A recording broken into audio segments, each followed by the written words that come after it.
Slow growth on the art of landscape architecture. To my right, I present to you Hal Moggridge, OBE, Victoria Medal of Horticulture, past president of the Landscape Institute, fellow of the Institute of Horticulture, RIBA AA diploma, multi-talented, a man of great wisdom, I would suggest to you.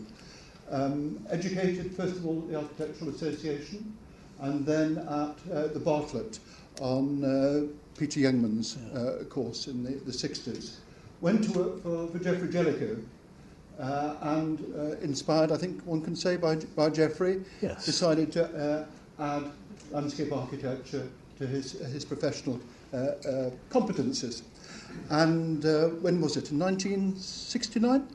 Went to Brenda Colvin. Went to Brenda Colvin.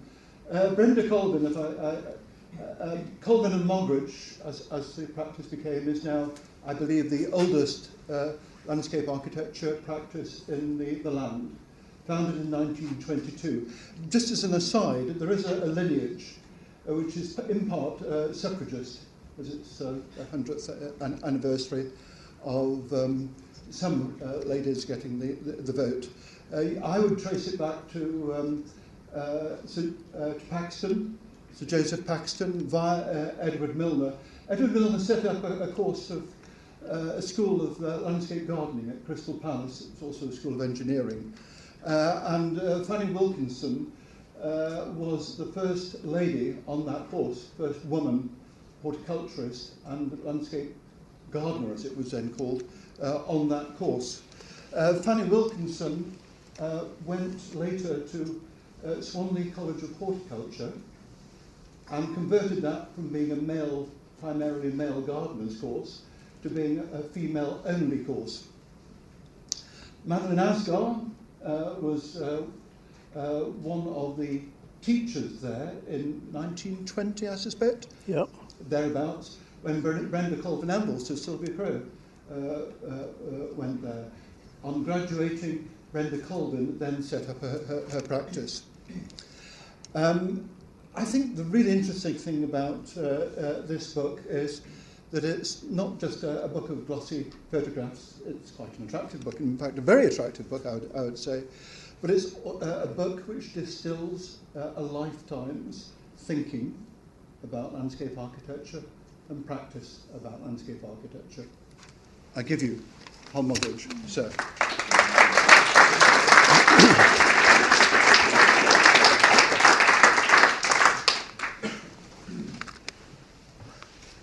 Good evening. The question often asked, the question I've often been asked is, what is landscape architecture? And a rather weak reply is, it's what we do. So when I became somewhat less busy in the office, I decided to try and write a book. That's what this book is, called Slow Growth. And it's got 350 pages and 1,000 illustrations. And all it is really is my idea of what landscape architecture is. So it's quite a narrow interpretation of it.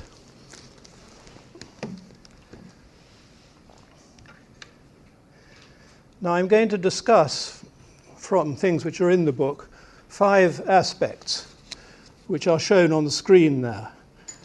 People outdoors, then some industrial projects, the settings, views and skylines, and cities as landscape.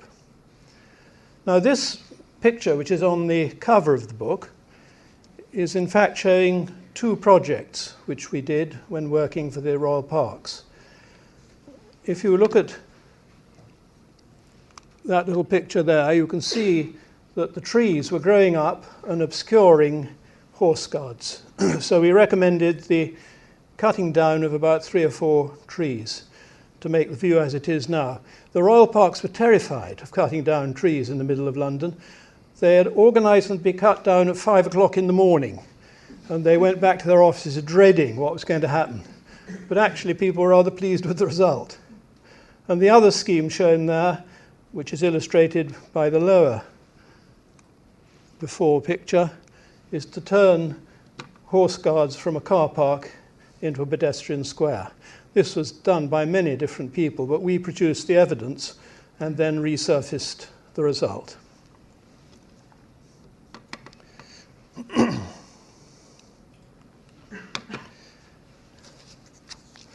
Now, there are two particular aspects, characteristics of landscape design. One which makes it different from other sorts of design, like architecture. One is the initiation of a process of life with a living medium and a change, it always changing over time. And you can see here, this is part of the restoration planting we did for Blenheim Park. The lower picture shows the newly planted scheme. The upper picture shows this same planting about 30 years later, and still quite immature. And it's mainly beech trees there, and they live till about 200 years. We were asked by the late Duke to produce a 15-year planting scheme plan, which we did. We actually gave him a 200-year plan, which delighted him. And that is probably how that park should work, with a 200-year cycle. And the other thing that I want to emphasize, coming from my work, is that my design ideas are based on a concept of naturalistic landscape, which was first explored in the 18th century, and I believe is absolutely fundamental in its important characteristics to modern landscape design.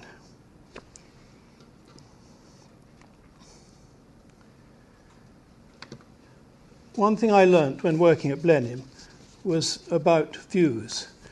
We had to decide where to put new planting, and we found that in the centre of the park around the Great Lakes, you couldn't put any trees except where there were trees already, as can be shown at the bottom of this picture, where they're put in the wrong place by the 9th Duke, where they're blocking some of the important views. And in fact, the trees are grouped to make a series of images as you move about, changing images of the park in all directions. And I came to respect the design of a series of views. And you can see as you move along from Woodstock, you have a series of different images, first of the palace, then no view of the palace, then the palace again, closer, and so on.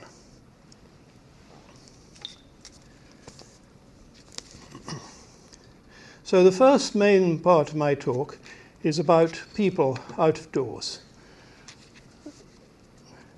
You can see here people behaving differently out of doors, walking, bicycling, running, and making works of art of their own. This is a series of pictures taken in Knowle Park, which is a place without any obvious design or people management.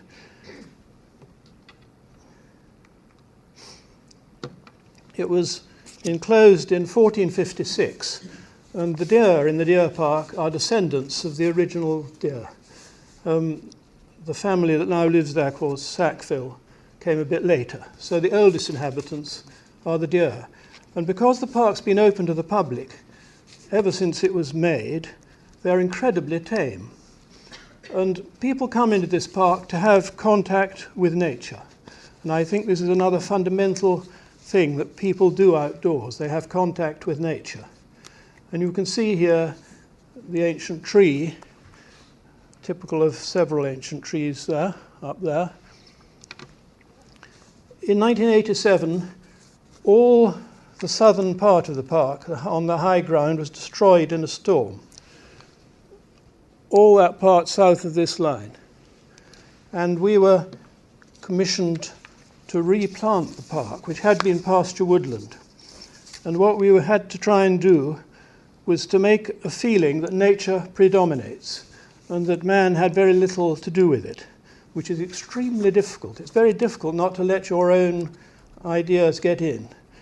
So all the fences keeping the deer out from the newly planted trees are all crooked, as you can see in the little drawing at the bottom. Crooked lines like that, and then there's single trees and groups of trees outside. In that storm, 23,000 meters cube of trees were felled, which is enough to make sleepers between London and Shrewsbury on a railway line. So you can imagine that after the storm, the ground was just covered with fallen timber.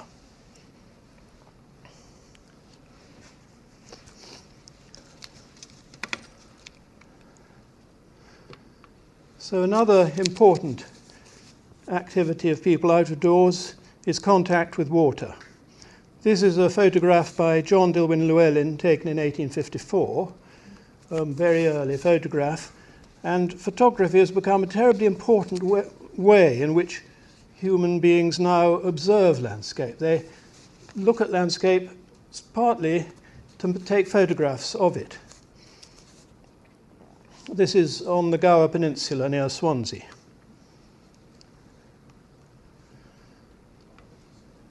I've missed one out there.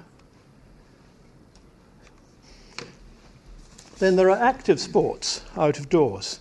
This is Stanage Edge near Sheffield, and you'll see people taking part in active sports. And I haven't got a picture of it, but there's team sports as well, which have more organised bits of landscape.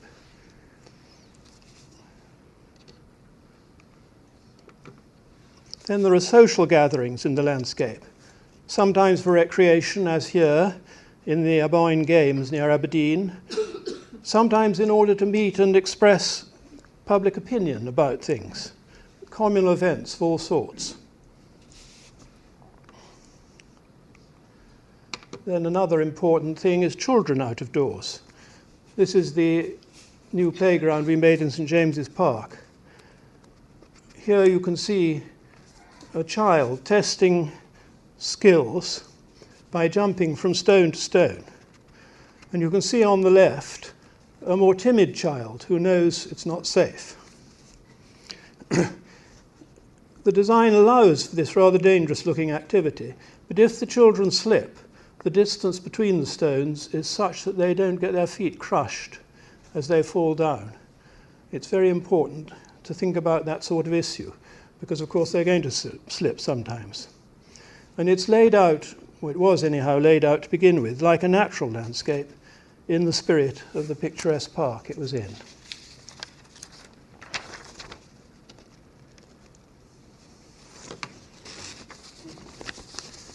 When people relax out of doors, they often sit in groups or singly, and you can observe that the groups tend to keep apart from one another. In fact, we've even given some dimensions we think is satisfactory between groups. This is quite different from when they assemble, as shown in the earlier slide, for social activities, and different also from if people are at the seaside, when they all sit close together looking at the sea. But in parkland, they tend to sit in these groups, which you can see in the photograph, but also you can see it on the left-hand side in this interesting exhibition called The Weather Project at Tate Modern by Alfa Eliasson in 2003, where the illusion of being out of doors has made people behave in the same way, sitting in groups. So you can see there's a comparison between the illusion of being out of doors, the feeling that they're out of doors, and the reality of being out of doors.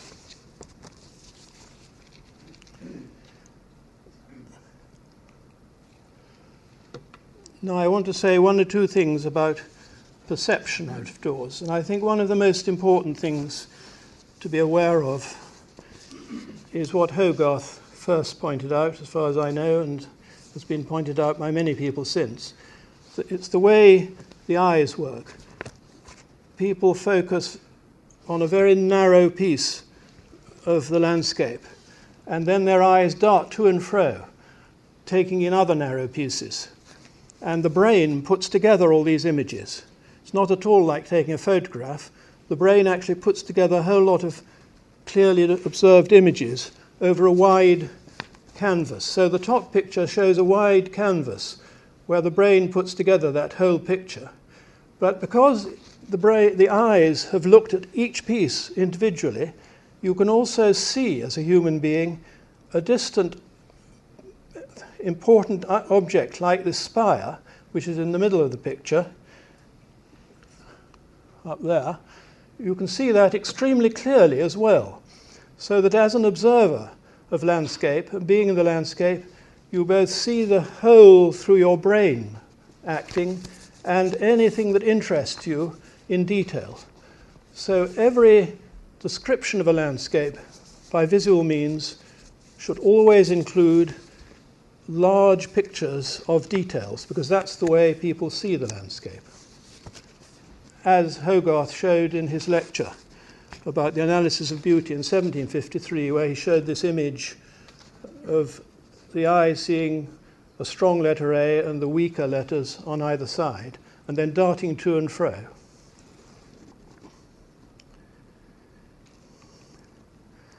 Pale objects show up in a way that dark objects don't. So you have here, I don't know whether you can actually see the dark objects, on the left of the white building there's a dark tin hut, and a little further away on the right there's a dark stone shed, whereas the white farmhouse shows up extremely clearly.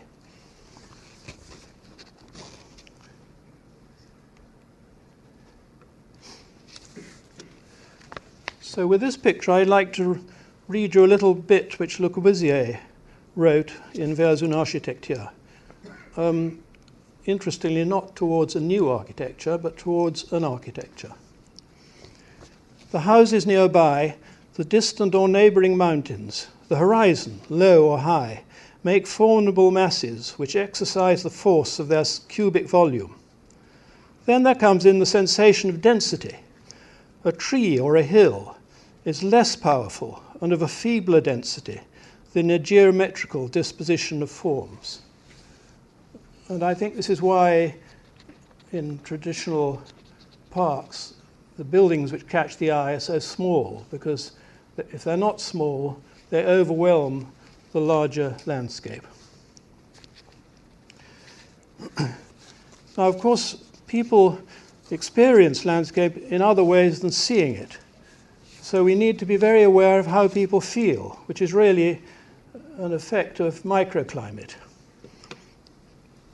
Here you see the shadows from Elizabeth Beasley's article in Landscape Design, 1990, showing the different microclimate between summer and winter. You've got the line of the sun in midwinter, both in Edinburgh, the longer line, and in Winchester.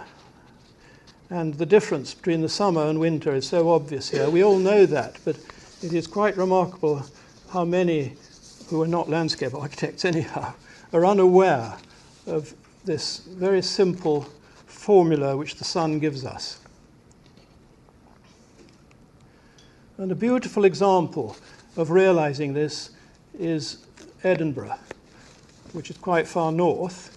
The photograph actually is looking the opposite way to the section, so you have to, I'm afraid, turn the section around in your mind and look beyond the building there, which is a hotel, to the open land. And the cross-section shows how this space works in the middle of winter.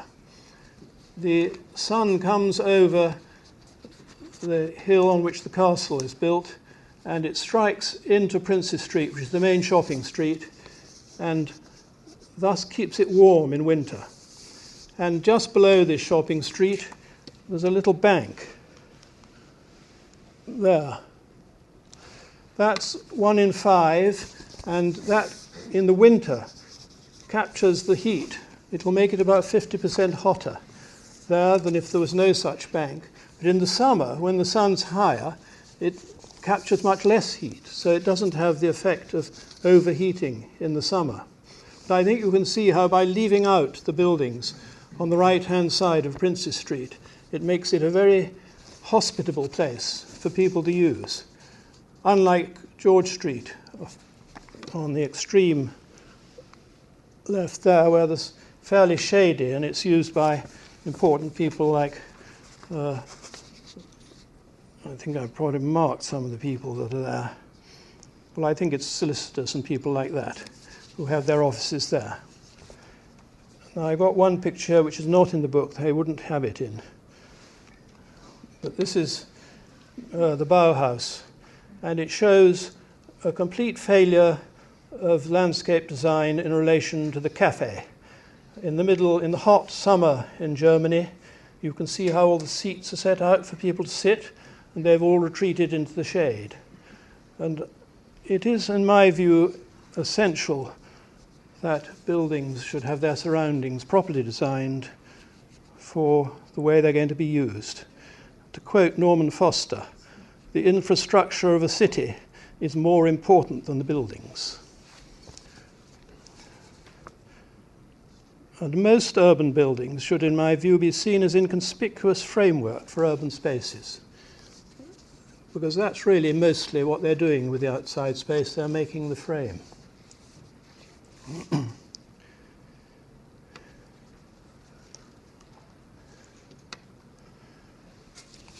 I'm now coming on to moving through the landscape on foot.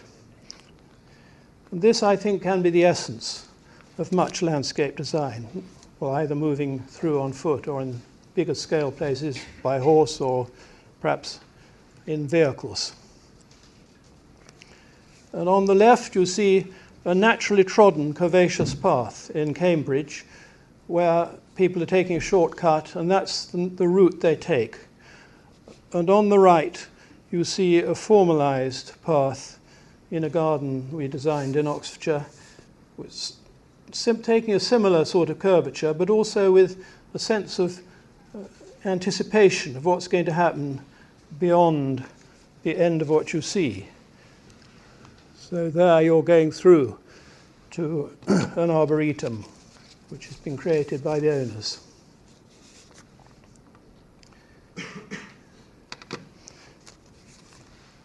This is a problem in a castle in Germany. The owners of the castle, who have been there for very many generations, now live in, sorry indeed, that's going to be worrying. Lemonade, we haven't got there yet.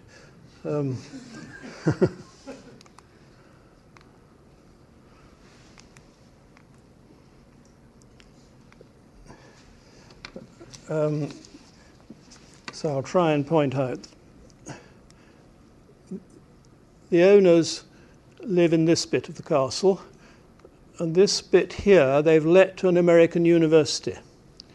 And they found that the family with young children and the visitors from America were having access through the door marked 5.1 across the dashed orange line. It was a shared access.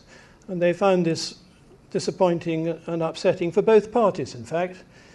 So we recommended they put in a track, which is shown yellow here, around the edge of the mound on which the castle is built. It's built on a steep mount with a moat below, so that the American visitors can get to their entrance, which is there, without imposing upon the family in the forecourt where the children play football. Which it's the only flat ground they've got, in fact. And here you can see the track constructed with a high hedge on the inner side, giving privacy to the courtyard, but not so high that the Americans can't enjoy the medieval castle, which they must pay a great deal to make use of. And on the right-hand side, there's a low hedge, so that people coming, for the Americans to come, they look down over it onto the moat and onto what used to be the old park, which is now a public park. You're not going to see the next picture, I can see.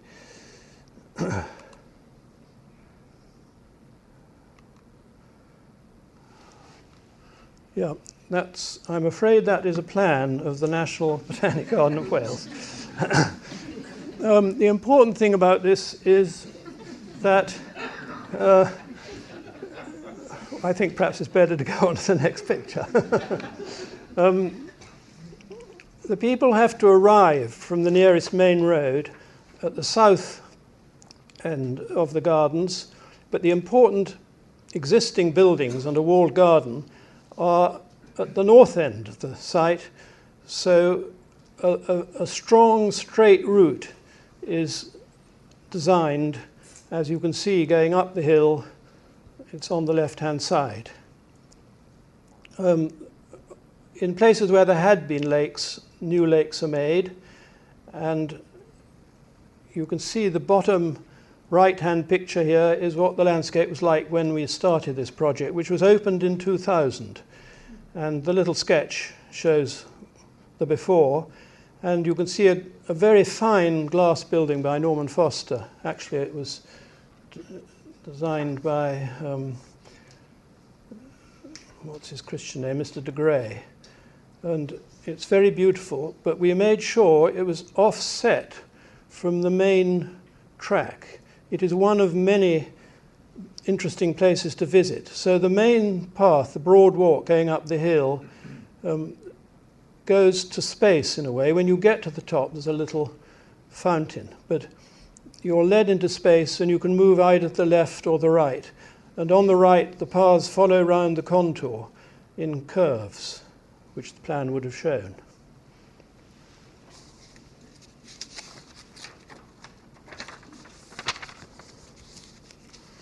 The Millennium Commission failed to pay our fees when we were preparing this plan. We were preparing to get a grant from them.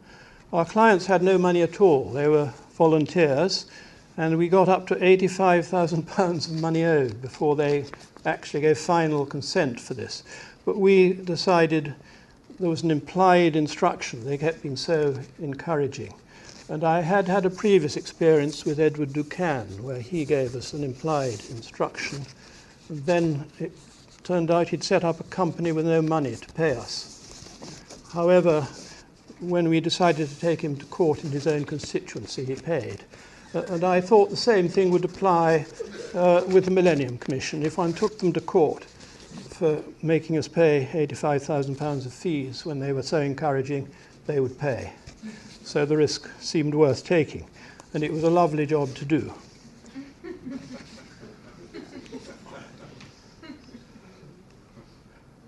And here we see the broad walk looking the other way, and with a rill designed by Rob Rogers of Anthony Gellard Associates, who were the executive landscape architects. We were terribly busy in the office at the time, so for two reasons. One, because he was a very good landscape architect, and the other because he lived in Wales. We had Anthony Gellard to actually carry it out, and he did all sorts of beautiful little designs like this rill, which is a real delight, and everybody enjoys it. And on the left are all sorts of rocks from different parts of Wales.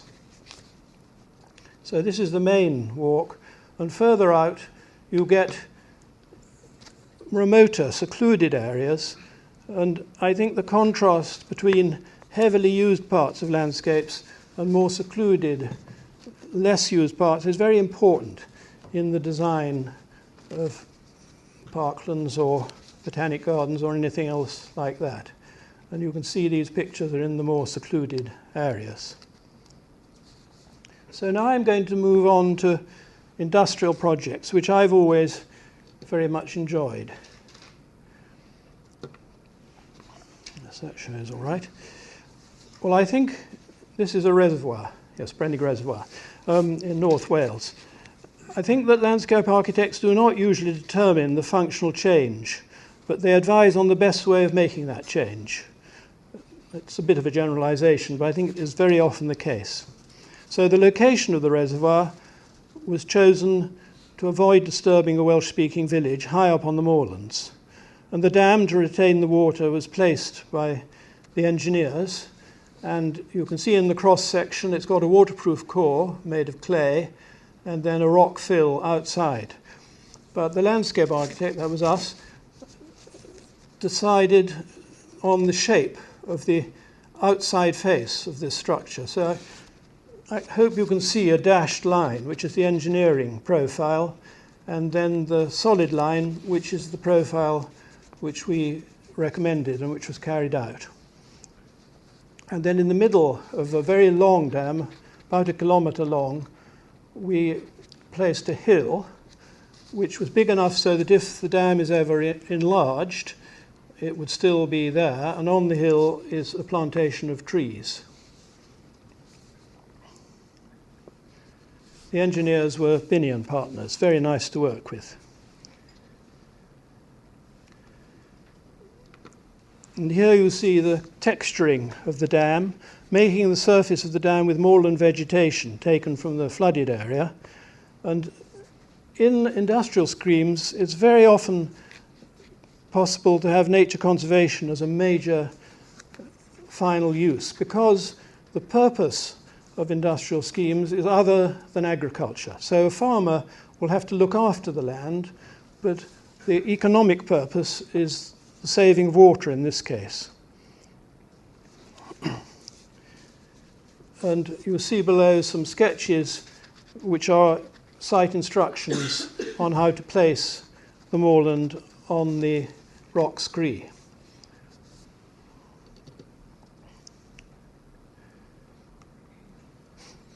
This is the other side of the hill in the middle, and you see the outlet building, which has got it's actually got a concrete roof in case of bombs, because at that time the Welsh nationalists were rather active, which is covered with earth.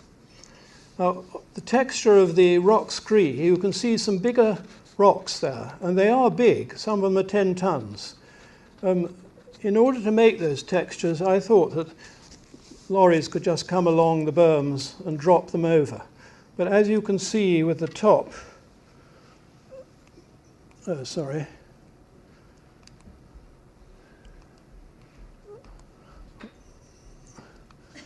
there you can see they didn't go down the hill, the rocks, they just stayed at the top. However, a very enthusiastic crane worker said, "You all go away and I'll throw them down." And he used his crane as if he was doing some sort of athletics with discuses. And he hurled them down, as here, in irregular shapes, very, very like natural ecology, really. And this was very rewarding for both the craftsmen and us as well. Now, in our plans, we had planned to put a pool behind the outlet works in that position, a nice, lovely pool. The engineers said this was an extremely foolish idea. It would cause damage to this and all sorts of things like that, which seemed absolute rubbish. And we suddenly realized, in fact, they told us, they were worried because it would imply that the dam leaked. And we thought, well, that's a very good reason for not doing it. So we left out the pool. A really good aesthetic judgment.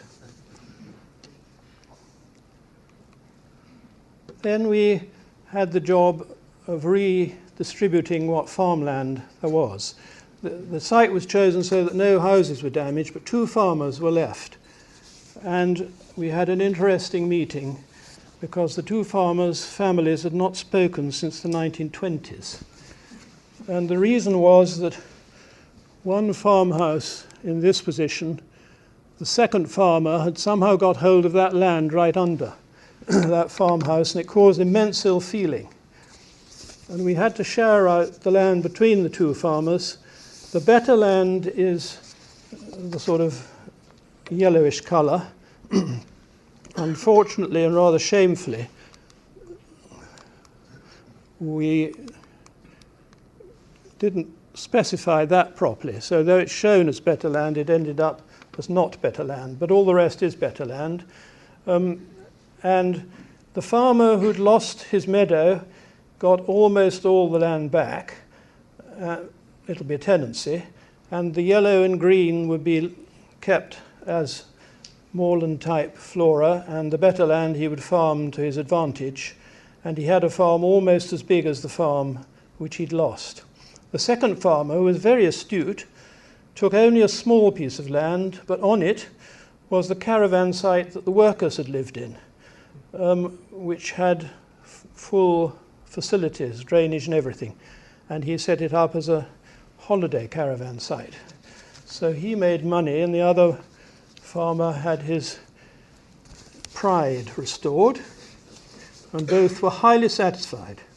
And the negotiations took place in Welsh, in the engineer's office. The farmers sat in different rooms and I sat in another one. And the National Farmer Union representative walked up and down the passage translating. That's all part of being a landscape architect.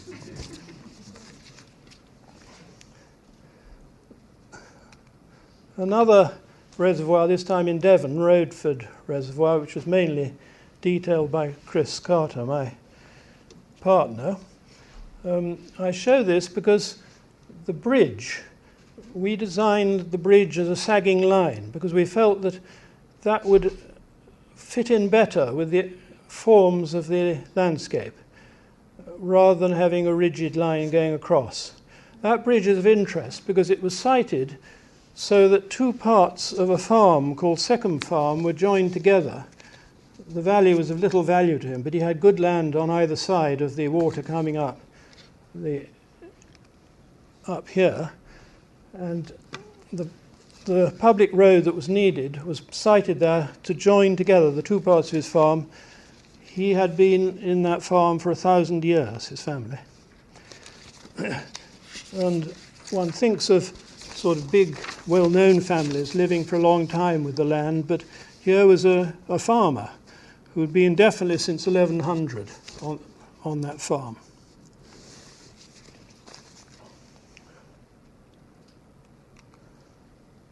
A different sort of dam here.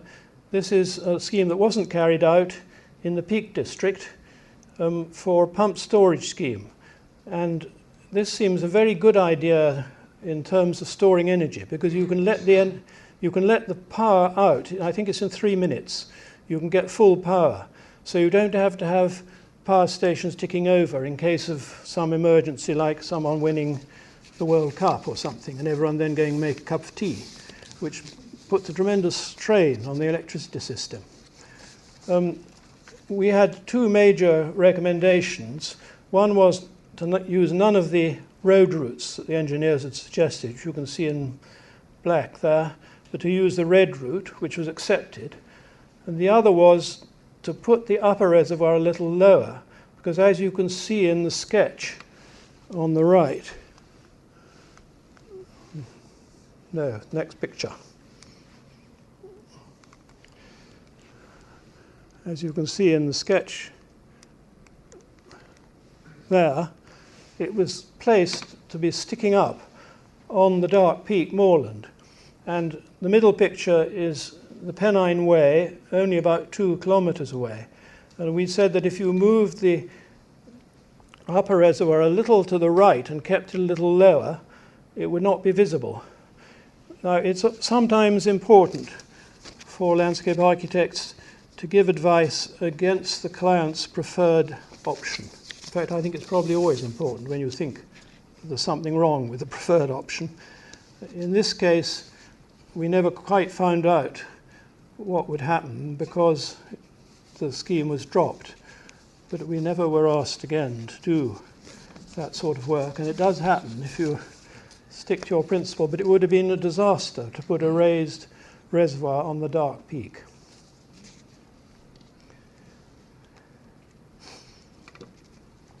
This is a scheme in Rutland for a limestone quarry, and you see here a series of drawings showing the progress of the scheme with the restoration going on as the scheme proceeds.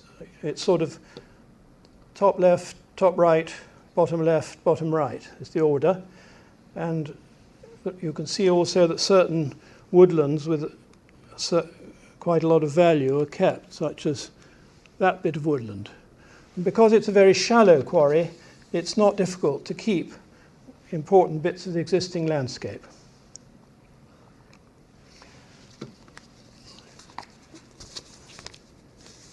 Le Corbusier said the plan is the generator, but I think for landscape architects the cross-section is the generator.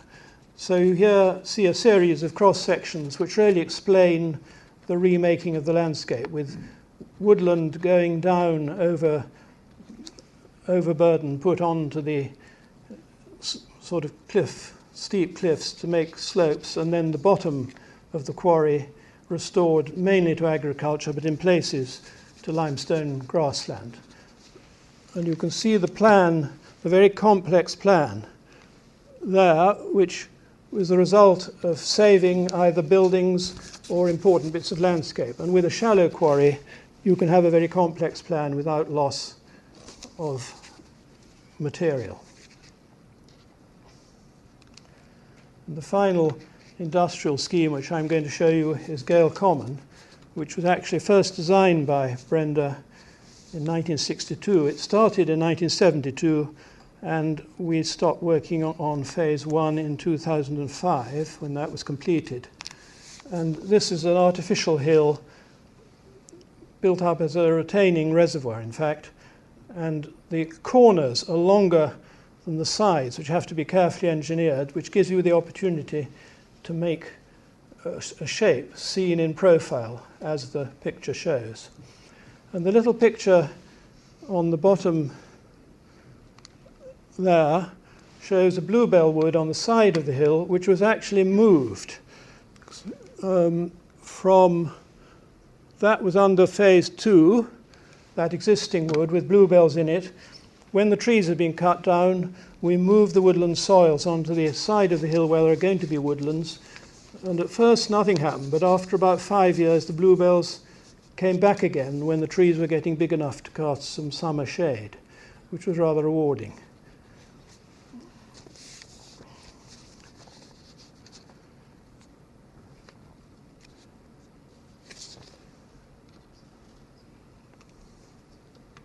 Now I'm going to show you a few settings, because I think part of our work is making settings for other things, works of art and so on. This is a statue of Freud, which was moved to a better site in Hampstead financed by David Astor, who is actually,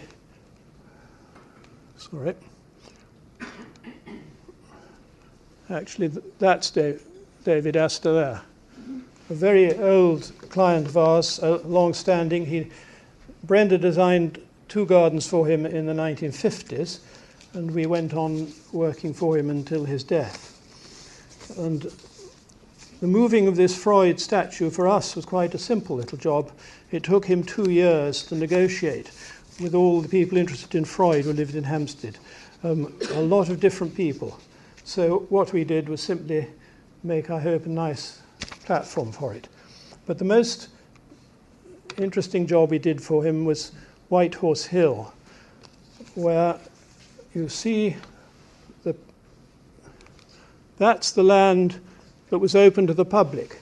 And David Astor was very fond of White Horse Hill, and he felt it should be improved and then given to the National Trust. And the car park you see bottom left was what the car park was like at the time, and the local people claimed that they had an immemorial right to park cars. Now, we were fortunate to be able to find an old aerial photograph of their immemorial rights being enjoyed, and whether they're cars or people, which you can see here, I don't know, but there they are. And the scheme was to make a very much larger area of land, and that's the same scale as the picture before. So you can see that that bottom right picture enlarged to there. You can see the much increased area of land, and then to put the car park in an old quarry, which is possible to be screened from the monuments. And the monuments themselves are then seen in simplicity by the people walking across the land, and also there are a large area for people just to enjoy the open downland. But I think in a case like that, the designer has to be extremely reticent, which is often correct for landscape work. And here is the car park itself, with trees screening it from the monuments on the hill, but with a nice place at the end of the car park where people, particularly disabled people, can park their cars and enjoy the view down to the Vale.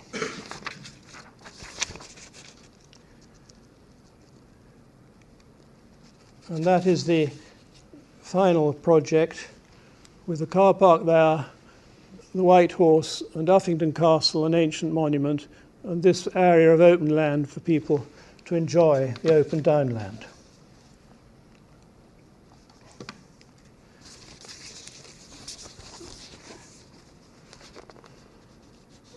And finally, I have a picture of a house. Often works of architecture are shown with sort of bare surroundings, and I think it's terribly important that all buildings are seen as part of a setting. So here's the setting for a house called Ewelbury near Oxford, where the house, when you're outside it, is subservient to the landscape in which it stands.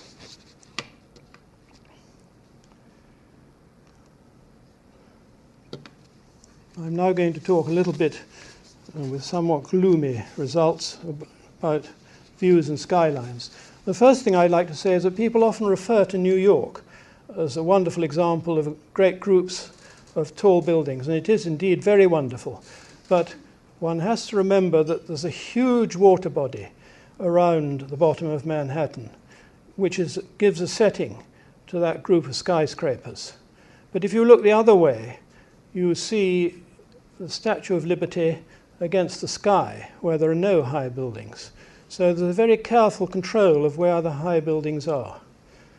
And in London, up till about 2000, there was also quite extremely skillful way of controlling the location of high buildings. But I'd like to show you this example.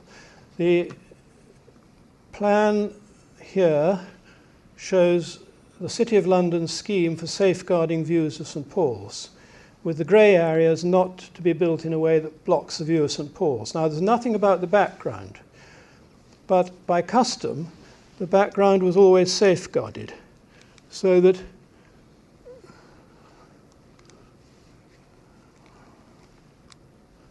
beside Liverpool Street Station is a beautiful scheme, I think designed by Arabs.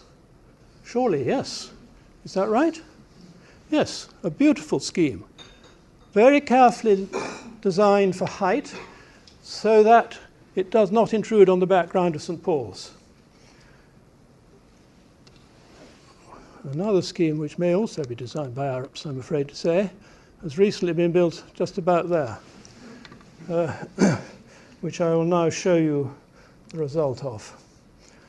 Now, St. Paul's in 1995, as from, well, perhaps I better show you the place we're talking about. We're talking here about views from Hungerford Bridge by the National Theatre on the south end of Waterloo Bridge, and that's a view that was selected in the London Plan for Protection.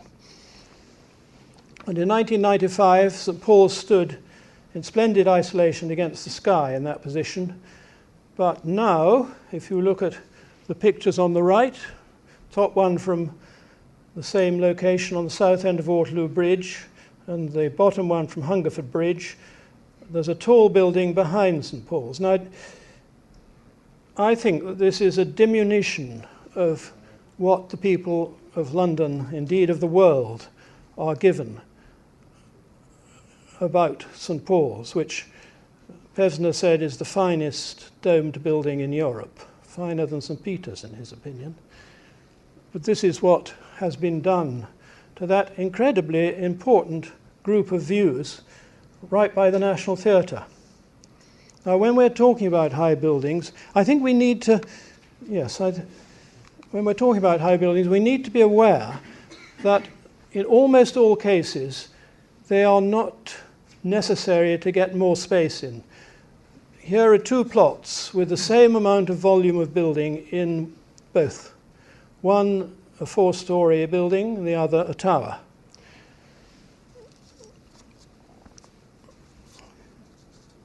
And the 4-storey building produces a much better public spaces at ground level. And although we must know this so that we can try and control the way towers are placed, I think we must also accept there's an aesthetic, well, an emotional appeal in towers. It is part of modern life, so towers are going to be needed in cities.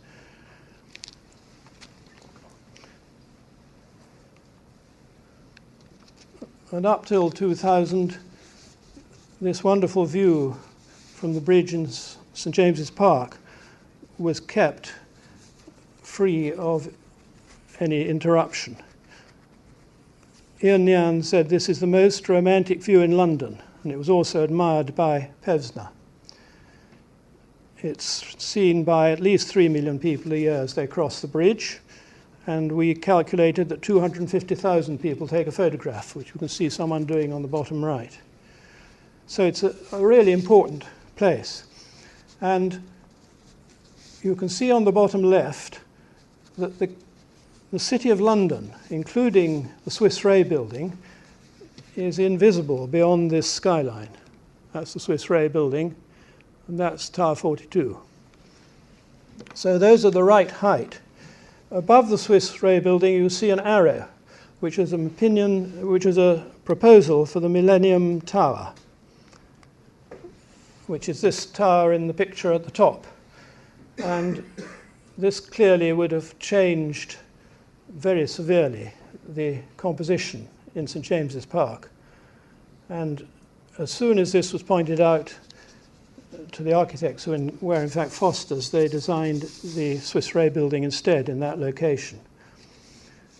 Now, the picture at the bottom left, is the Glass Shards building. And we were asked to do an analysis of whether that building would damage any important views in the parks. And we advised the parks that they would not do any damage, although it's visible from lots of places. And here is a typical view of the other side of the view of St. James's Park Bridge, where you can see the Glass Shards building within the context of buildings seen through the wheel. We also recommended the parks to say that they didn't think it would do any damage, but they felt that because they are subject to a minister, they couldn't make such a public statement. And I think this was a very great error on their part, because they got the reputation for only objecting to things. And in fact, they only objected when they thought damage was going to be done to the character of the parks. But they kept quiet when they didn't think damage was going to be done. Unfortunately, this view is no longer safeguarded. And I show you here a picture produced at the public inquiry into the Doon Street Tower beside the Royal or the National Theatre. And this is a picture which I consider to be extremely dishonest. This was produced at the public inquiry. I hope you can see the tower proposed. I'll just help you a bit. It's there. It's dishonest in two ways. The light for the photograph was a soft winter light, so that the tower could be made almost invisible in the picture. And the picture shows an incredibly wide-angled view. So that's what you really see when you're standing on the bridge. Picture on the top. And that's what they pretended you could see. That is an awful dishonesty. We did produce a drawing which we thought was a bit more honest of the effect of the tower. The planning inspector agreed with us and recommended refusal of consent for the Doon Street Tower, and the minister overruled the planning inspector. And since that time, permission has been given for a whole series of other towers which will have an effect on this view because of their height related to their location. And the Doon Street Tower has not yet been built and may not ever be built, I think. But it seemed that it's a great pity that the minister, who was a Labour minister, who, for the sake of some very wealthy people to be able to live in a tower looking along the lake at Buckingham Palace, has taken away some of the quality of London from the wider public. So I just want to say just a little bit about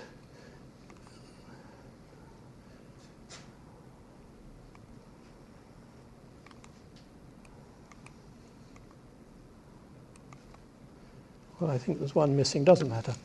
The actual technique of protecting views. There are still a lot of views have been damaged by the background being shared with tall buildings, but there are some views that are still there. And one of the most important is this one of Big Ben as you come across Constitution Hill to the front of Buckingham Palace. About 10 million people a year make that crossing, and they see this lovely view of Big Ben. And if it's to be protected, there needs to be geometric protection, which depends upon a plan of the area of open sky to be protected and the height of the bottom of the open sky, which is the section in the middle. And another view that is capable of being kept is the view of Westminster Abbey, also from St James's Park. And again, you've got a sort of a view cone which can be defined geometrically. But if it's not defined, how can somebody who thinks they want a building here, and it would be nice to have a high building, how can they possibly know it's going to affect an important view up here unless there's a geometric publication about it? And there are two ways of showing a combination of views. One is on the left, where you have a combination of views put together, and on the right, theoretically, you could make a contour plan of a city. And finally, I'm going to say a few things about cities as urban landscape. This is Chris Carter's Rose Garden in Hyde Park, and you can see the staff of Colvin and Moggridge, or some of them, assembled there, enjoying the Rose Garden. And I think in this book, it's written in a way as if I'd done everything myself, but I do recognize in the foreground, in the sort of opening pages, that actually it's done by all the people in the office. And all these projects are the work of everyone in an office, and some do more and some do less, and it's not defined by the publication. It's all done by Colvin and Moggridge. That's me. But of course it's not. It's all done by the people in the office. So this is an important thing to say. I think it's nice for landscape architects to look at cities in a sort of holistic way. This is Edinburgh, where we did also some analysis of views. And this is a city where the hills are of immense importance. Several cities are like that. But here you can see the distant hills behind the city, Pentland Hills, there, or you can see various hills that rise up from the city and are kept open, including this little mini mountain. And this city consists of the topography hills rising up above the city. And a very interesting example of using hills in a technical way was in Stuttgart in Germany, which was badly damaged in the war, and it had a bad temperature inversion where the cold winds from the Alps blew across and trapped the hot air in summer in the valley. And they kept all the hills open and green, slightly lower air temperature over the green, and it caused drafts of wind to drop down into the valley and free the temperature inversion. And it made some lovely little design problems, such as this children's playground on very steep ground. And that's a nice example of using the hills in a creative way. And here is a city, Minneapolis, where the water is used in a creative way, in a holistic way for the whole city, where, let's get the names. In 1883, Horace Cleveland, the parks director, had the foresight to prepare an open space master plan based on the lakes and the Mississippi before the city was enlarged. And then between 1906 and 1935, Theodore Wirth carried this out. So you have this whole series of connected lake parks with views across to the centre of the city, 4 kilometres away, where the towers mark the centre of the city, which is emotionally rather an enjoyable use of towers. And London can be thought of in a similar way. It's a very low key, low profile city, but on south and north it has hills which are green, often covered with woodland, the river curling through, and then on the river terraces a series of streets marked by those straight lines. So you've got the Strand, Piccadilly, Oxford Street and Euston Road, which mark the river terraces. Now this is a scheme which I put in, it was dying before I joined Brenda, in fact, but I was working for Geoffrey Jellicoe, and I put it in for 2 reasons. One is, if you're going to have an inhabited building or a parkland building, it needs to be in the right place. And I think that this location, which Geoffrey Jellicoe chose, which is beside Tate Britain, is a very good location where the river bends round and a structure going across does no harm to the appreciation of the river. Whereas the scheme, which I think has now failed, to put a parkland bridge across, was so obviously in the wrong place. But I also put it in because the engineers were Ove Arups with John Martin, who later became a director. But Ove Arup himself was very interested. He was a member of the Glass Age Committee, and we used to have to come and show the drawings to him. Now, he had something wrong with his back, and we used to have to come to breakfast because it was before he started his other work, more serious work, and he would lie on his couch, and we would have to hold the drawings over his head. He was the most beautiful man. And then he gave us scrambled egg for breakfast after he'd made his comments. And I thought it was nice to have something in memory of Arup himself, who was a wonderful person to have criticising your drawings.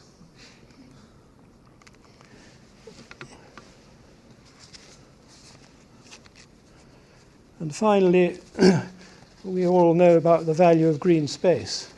If I may just read one little bit of all the research that's been done. A short walk through a park, even a short 10-minute walk, is of great value when it comes to alleviating stress. However, the appearance of the park or green area matters a great deal. People must leave the noise, sights and the smells of the town behind them. That's Dr. Patrick Gran from Sweden. And here you have Hyde Park and below Prospect Park in New York, both places where you can really get away from the very close-by city because of the relationship between the size of the space, the height of the trees, and the height of the buildings around the edge of the park. So I just end up by skipping through a few little schemes we did for the Royal Parks. I'm not going to describe these in detail. At the top you've got before and after St John's Wood Gardens. The rest are before and after of Hanover Island, improvements to the fence along the Mall.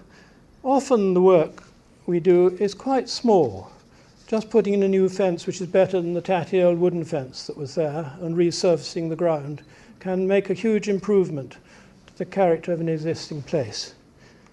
And then I've already referred to Horse Guards Parade and the removal of the cars, and so we come back to the first view, but this time it's from the very end of the lake, and for the time being that is a view that remains uninterrupted. And I'd like to end by reading the words of President Johnson in 1966.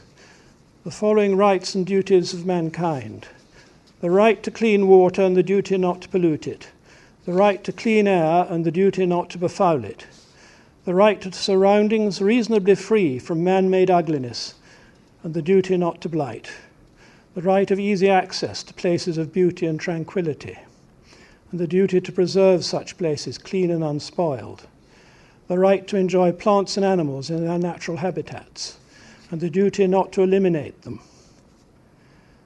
These rights assert that no person or company or government has a right in this day and age to pollute, to abuse resources, or to waste our common heritage. And I would add the following remark to that. The design of human activity is needed to achieve these ideals in practice, and where land is involved, that is landscape architecture. Thank you.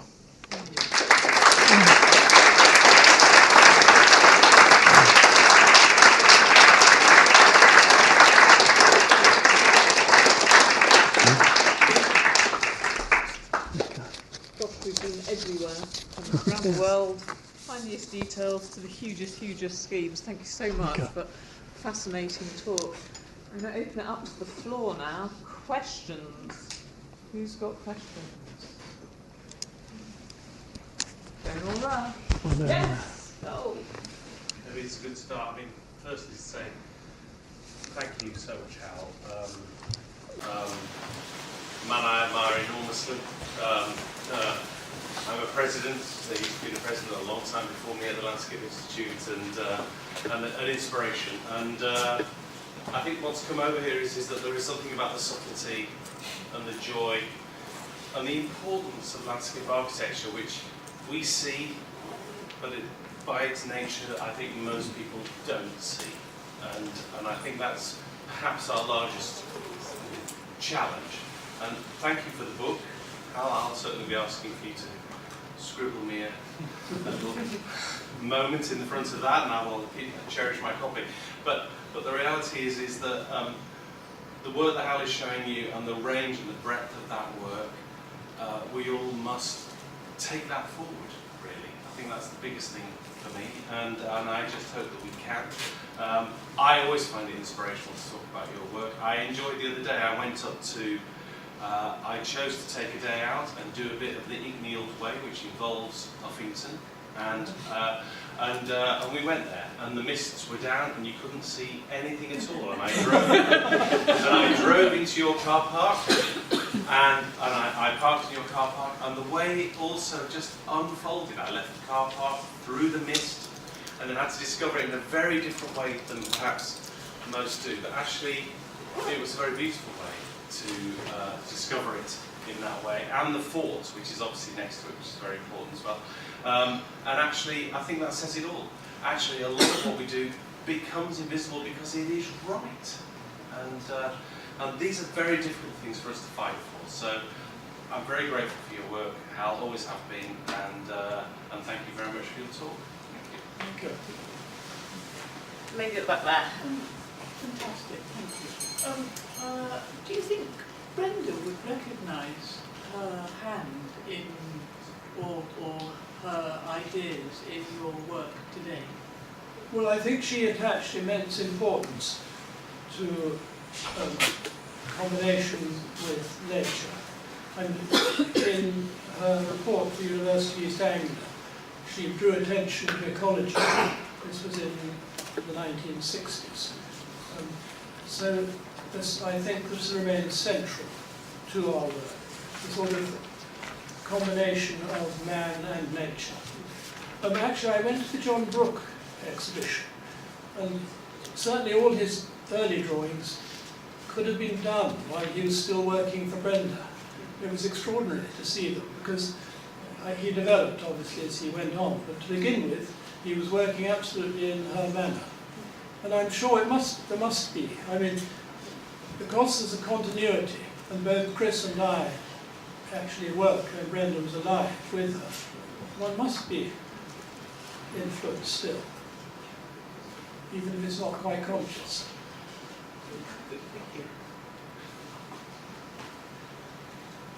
Questions, anybody? I've got one. You mentioned being able to persuade your clients to maybe change their views. how do you manage that without upsetting them? Or do you? Well, I think that's the difference between a good and a bad client. Certainly the best clients, Castle Cement, who I showed Quarry did for, they said to me, we don't always expect to like the advice. We want you to say what you really think helps the environment, so that we can make judgments. And for Brendon Reservoir also, Dr. Crabb, the engineer who was our client, we had a meeting with the civil engineers. I raised some quite minor points. I can't remember what the points were.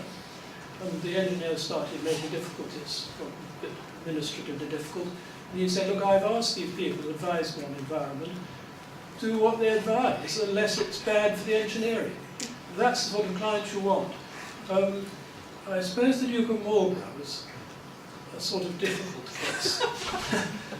He was quite unsociable with us, because we didn't like shooting and that sort of thing. He liked to put us down, so you had to be put down in each meeting.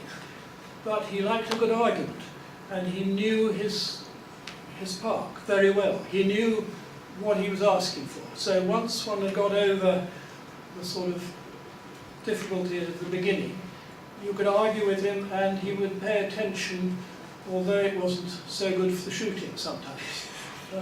So that, I suppose that's the sort of client you want, someone you can discuss things with and debate, and you hope they'll pay attention. Sometimes it's exceedingly difficult. Yes. But it's a very great part of the work, actually, a large part of it. The lady here. Hello, that was a really wonderful talk. I enjoyed it very, very much. I'm a trained landscape architect, but I mostly write about architecture and landscape. I wondered if you could tell us a bit about how you've made this book and what's spurred you to make it now and how you put it together and trawled through your catalogue and the archive and how you chose what to put in it and really how you've created this at this point. I mean, these headings, which I gave you, are not headings in the book. I suppose I've been thinking quite a long time, and then as I had somewhat less to do in the office, because I've got rather ancient, I had some time. And partly, I mean, I was very keen to show drawings and sketches and the beginnings of things, as well as photographs of what was actually carried out, or sometimes not carried out. So it does include lots of sketches. But I suppose we had a habit, which Brendon actually invented, of having site files, little folders, and we put in them everything we'd need for that job when we went on site.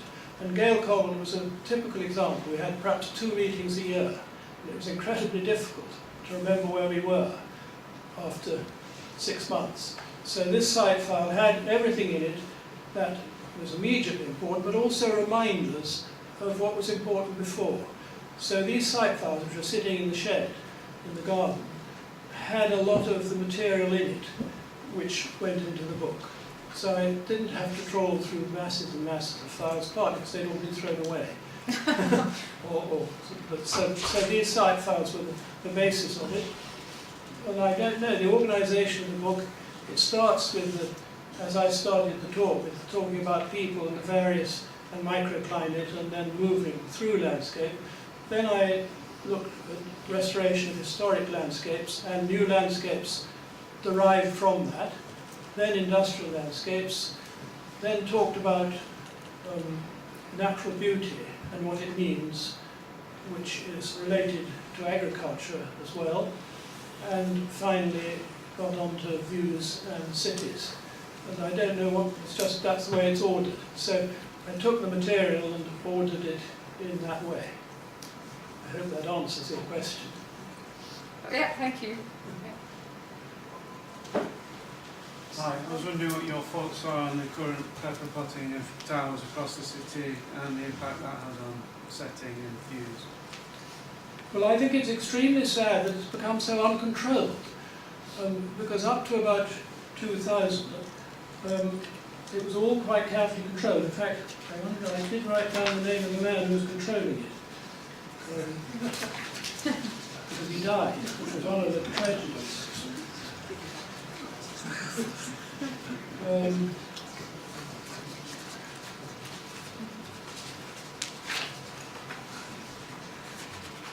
Yes, Robin Clement, who died in 1998, was writing a report for the was then the Advisory Planning Committee of London on the distribution of tall buildings and views in London. And he died before the report was finished. It was published under his name, rather weakened, and the Greater London Authority paid no attention to it at all. I mean, he was a strong-minded person. If he'd been alive, I'm sure he'd have made them pay attention. And we gave evidence for the Royal Parks only, of course, on views from the parks at the hearing into the Greater London Plan. They included in the plan a plan of all the wonderful views they were going to protect. So it didn't really come up much in the inquiry. 2 years later, they published how they were going to protect them, and no protection was given at all. I think one can say almost no, almost, to be fair, almost no protection. So although they were all named, these important views, nothing was done to stop buildings being scattered all over the place. And then with the loss of the Doon Street Public Inquiry, the government put its name in favour of Greater London Authority, that there should be no restriction on where tall buildings were placed. And I have to say, I think the result is a horrifying mess in a great city.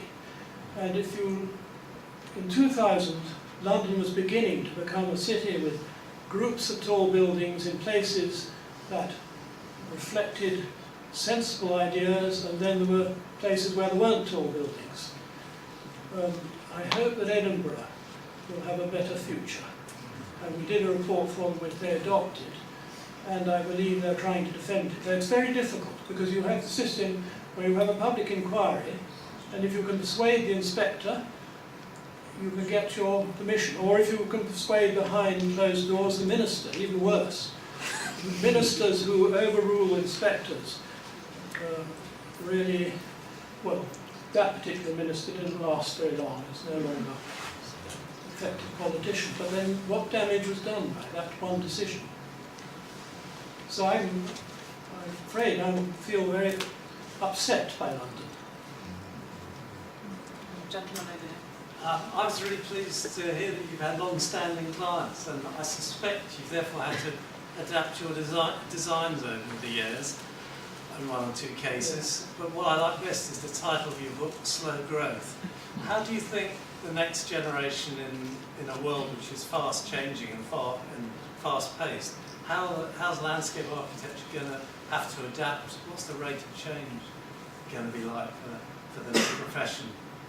Well, the world is changing quickly, that's true. But trees grow slowly. And they last for, well, beech has a fairly short life, 200 to 250 years. Oak trees much longer. So most sites have a lot of things that are there from the past, even in cities. And it seems to me that landscape architecture consists of taking an existing site and modifying it for new uses, without destroying everything that's on it. Therefore, however fast people are thinking, it still relates to that slow operation of little trees growing and becoming bigger trees, and new environments. I mean, if you want to create a new habitat, it can take decades for it to be effective. So you have the support of all the people who are interested in wildlife and habitats, and all the people who love trees, almost too much. It's very difficult to cut down a tree, it's crazy.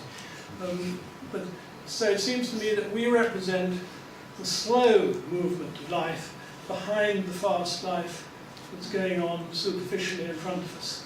And that's part of our job.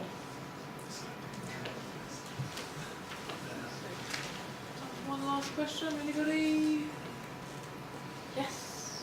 I was wondering what you think of the proposal for the creation of London as the first urban national park. Well, is that going to be the whole of London? Well, Yeah. yes. Well, personally, I think it's too late. And I think if it was do that in 2000, it might have been sensible, but I think it's too late to make it a national park because it's got a distribution of obvious buildings in all the wrong places, and except the royal parks, which have rather less money than they used to, parks don't have enough money to look after them. So the distribution of money is also unsatisfactory. I wouldn't support it if I was on the board considering it. And I can't see the advantage of it.